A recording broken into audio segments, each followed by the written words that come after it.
Okay, hello. Global War 36 version 3. I've got the 36 set up on the board here. I just went through everything last night, the 27th of February, and read through all the national reference sheets and the FAQ and the errata and the rule book and adjusted everything as per the changes since this game first came out, because I wasn't going to go print off new sheets just because one word was changed somewhere. So that's all been marked down and adjusted, and I'm ready to go. I'm not going to use any expansions for this game, and it's my third version of the rules for the same game.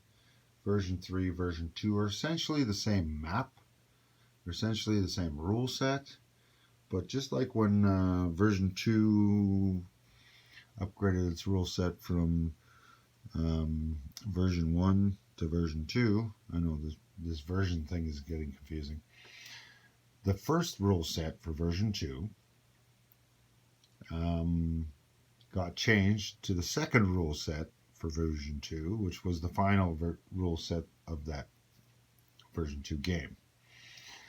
Now they've come out with a new map and a new rule set, and a few things have changed drastically, but for the most part, most of the stuff on the board hasn't really changed. Like the land zone shapes, for the most part, haven't changed. There's very few changes in the grand scheme of things. It's usually minor stuff like the convoy lines changed, and this city in Africa wasn't there, and you can no longer bypass the Suez to get around the Sahara Desert anymore and stuff like that. So a few things have changed, and yes, and another thing that's changed is they printed all these bases on the map, so you don't have to go out and buy 100 map markers like I did for version 2. But I mean, that's what happens, right? You've been playing the same. I've been playing this game since 2016, right? Used to have a really dedicated play group, and we'd have 6 people that would come out, and we'd play this very frequently, at least once a week for a good solid 8 hours, and do that 3 times, and you've completed a whole game with 6 guys, and it's good. And buddy needs to take a day off, then the guy who's playing Germany gets to play Germany and Japan for one day, and then hey, you came back, oh yeah, now I'm going to cover Japan for the last turn again, right? It happens. So it was very convenient. And I don't know how many games I've played, but it's up there. It's up there because we've been playing this game quite a bit since 2016. I think that's when I slapped this table together, and I always meant to paint the edges and this 2x4 edges and tidy it up. But after a while, I started thinking, well, you know what? If I'm going to put in that kind of effort, why put lipstick on a pig? Like, look at this, right? They don't quite match up. I just sanded it down so you don't get slivers, and that's good enough for now.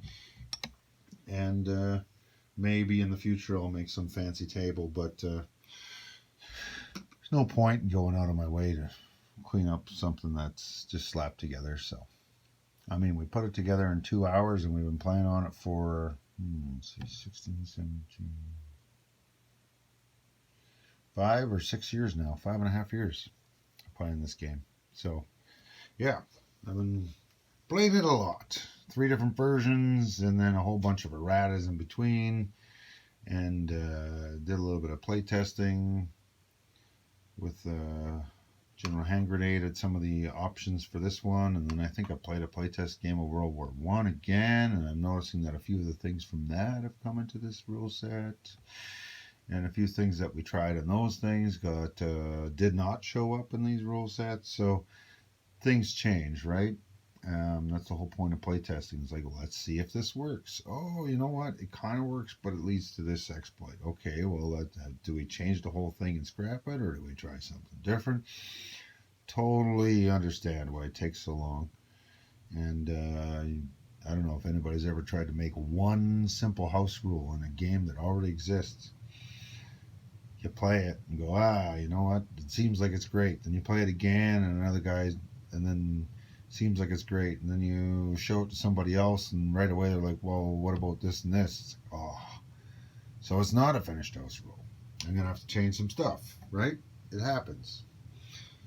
So, for the most part, I'm happy with the changes. I'm sure there's a few that I don't fully understand yet or haven't played with enough to fully comprehend how different the game is. In the grand scheme of things, it seems more or less to be a version 2 game that's been tweaked, including a new tweaked map.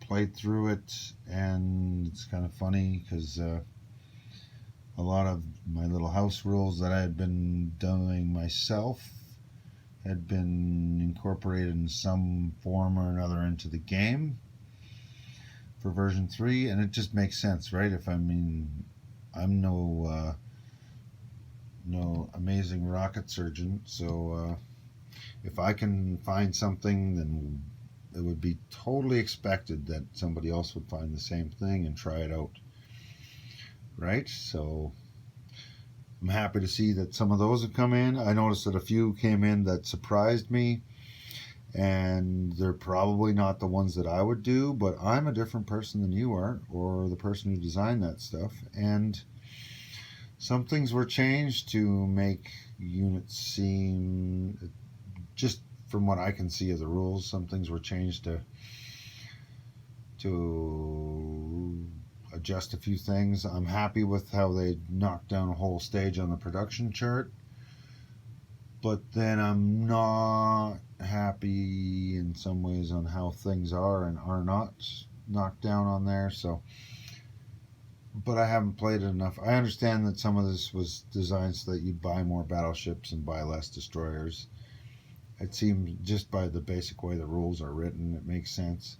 And I was personally getting a little bit tired of having players drop down 20 destroyers a turn as the Americans with their improved shipyards. And yeah, I mean, there's ways that you could get around that, but it just made the game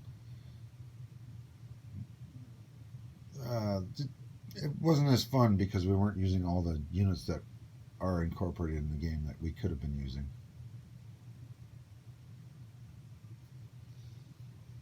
So there's that. Yeah, overall though, I mean, it's, a different version of the same game. So I anticipate I will fully enjoy it. If I didn't enjoy it, I wouldn't have made this YouTube channel. And this YouTube channel is, I'm trying to only show something that I think somebody who's actually interested in the game would actually want to watch. I don't want to just, put out a video because, the YouTube people keep telling me if I want to grow my channel, I got to put out a video on a regular basis, at least weekly. It's like, well, what if I got nothing to say and it's just a fluff video? You don't want to watch that. At least I don't. It's cool that people, it's cool if you get a lot of subscribers, but yeah, if it's not something I want to watch, I'm not going to put it out there. I'm doing it for me, and my questions may help you.